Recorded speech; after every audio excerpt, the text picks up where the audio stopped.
This is my racing sim setup, and this is the monitor I've been using in here for the last 18 months. It's an LG UltraGear 45-inch OLED 240Hz monitor, and I absolutely love it. The only drawback is that it has a 1440p resolution, which on a screen of this size can be a bit underwhelming at times. But we're not here to talk about this monitor. No, we're here to talk about this one. This is LG's latest humongous curved monitor, the LG UltraGear Evo G9. And it is the world's largest 5K 2K monitor. I'm very excited to try this out, and that is exactly what we're going to be doing today. Roll the intro.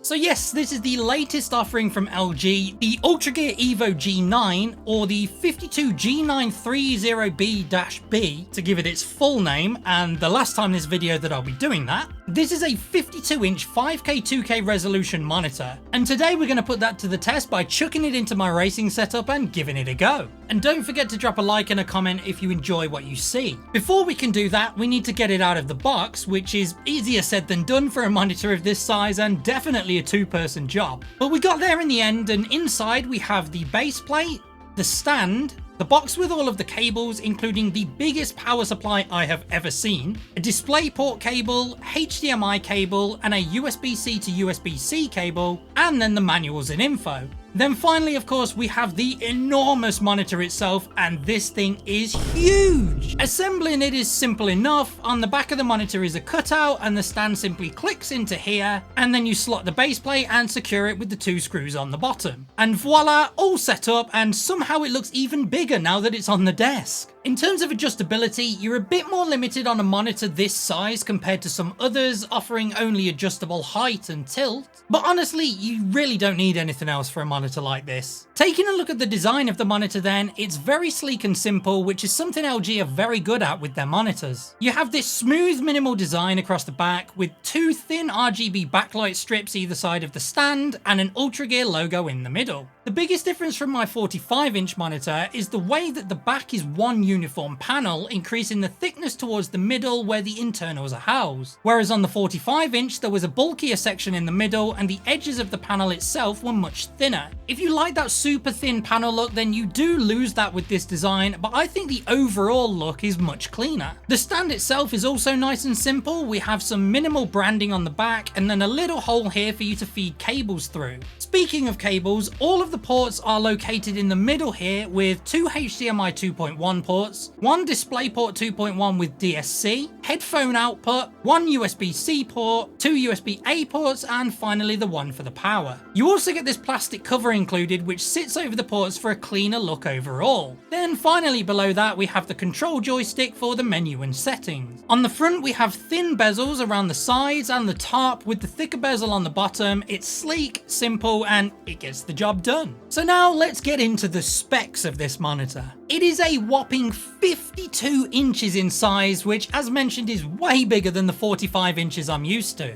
And of course it's a huge step up in resolution, being a 21:9 aspect ratio, 5120 by 2160 display, or more commonly known as a 5K 2K. So this thing is packing a heck of a lot more pixels than my old monitor. It also has a 240Hz refresh rate, which matches the old monitor, so I can still enjoy a smooth gaming experience when racing. The Evo G9 features a 1000R curve across the panel, which is slightly flatter and less aggressive than the 45-inch's 800R curve, but still a lot larger than 49-inch ultra-wides, which tend to usually be around 1800R, so you're still going to get much more immersion here. The panel itself is another big difference from my old monitor, and this is the one thing I'm a little apprehensive about. And that's because it's a VA panel rather than an OLED. Anyone who knows monitors knows how good OLEDs look. And having been using one myself for a long time, switching back to a VA panel is going to be interesting, but we'll see how it goes. It has a 178-degree viewing angle, another factor affected by the panel type, but we'll get onto that more later.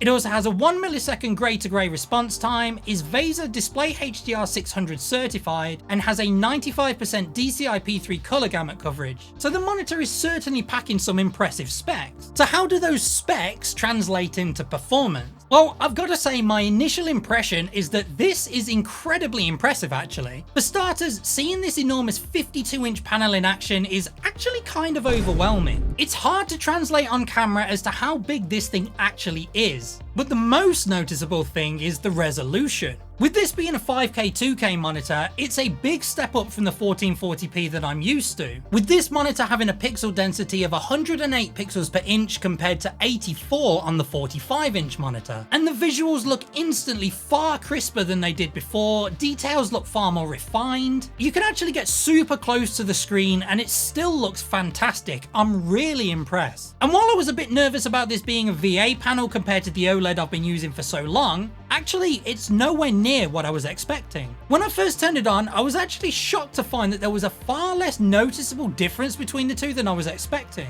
The panel actually looks really good. Diving into things a bit deeper, the colors on this monitor look great. They're not as vibrant and in your face as say a QD OLED, but they certainly still look very nice and colourful throughout, with the 95% DCI-P3 colour gamut coverage providing an accurate and very good quality visual experience. The monitor also gets nice and bright with a peak brightness of 600 nits in HDR and 450 nits in SDR, and this is more than bright enough for any gaming room really, even one like mine which is basically packed with massive bright lights all the time. Now contrast wise, this is where the VA panel simply cannot live up to an OLED because of the difference in technology. So you're not going to get those complete dark inky blacks, but the G9 still does a great job providing good contrast between those brighter and darker areas on the screen. The monitor has a contrast ratio of 4000 to 1, and it does actually have a deep black mode which raises this to 16,000 to 1. And I'm actually very impressed with the performance for saying it's a VA panel. And while it doesn't live up to an OLED, it's a heck of a lot closer than you'd expect. One area it does struggle with is the viewing angles. You get that stunning quality when looking head on, but as you begin to move to the side, you start to lose those colors and brightness the further across you move, as would be expected from this type of panel. However, with this being a large curved monitor such as it is, you're not going to need to be viewing it from any angles other than directly head on, so it really doesn't matter.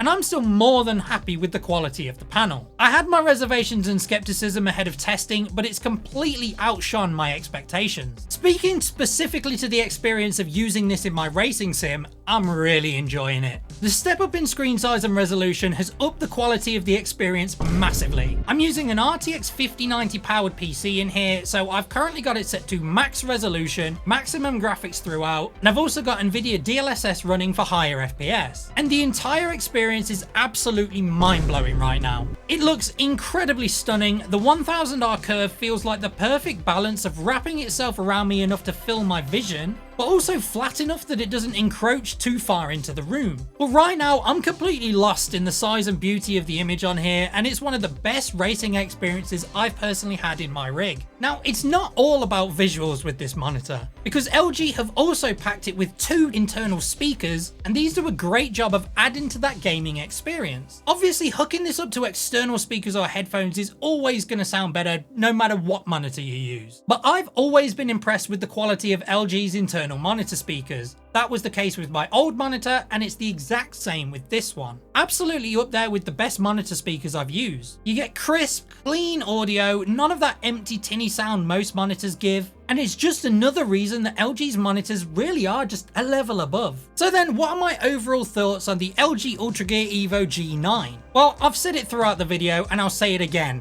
I'm massively impressed. This is not an OLED monitor, but my word is it almost as good as. The massive screen size and 5K 2K resolution are a huge boost in clarity and quality, giving some of the most stunningly smooth visuals I've seen on a monitor this big. The colours and contrast are some of the best I've ever seen from a VA panel, and while it might be a bit more of a forgotten technology these days, LG are really showcasing that it can still pack a punch and a half even in 2026. The curve is a perfect level between immersion and not intruding too far and taking up more space than necessary. In a racing sim, it's brilliant for that racing immersion, and in a desk setup, it won't take up too much of your desk real estate either. And this just adds to the overall experience you get with this monitor. So would I recommend picking one of these up? Well, this is where it depends on your situation really, because a monitor like this is gonna set you back a pretty penny. And at the time of recording, the Evo G9 is currently £1,599.98 on the LG website. So you're going to need a sizable budget for this one. But if you're someone who's in the market for a high-end, extremely large monitor, whether it's a racing sim setup like mine or even just a regular desk setup, if you have the funds, I would definitely say that this is worth picking up without a shadow of a doubt.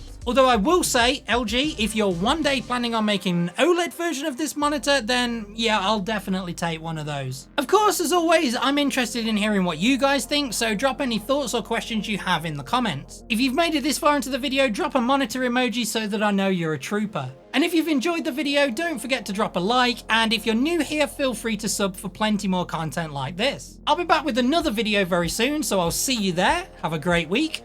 See you later.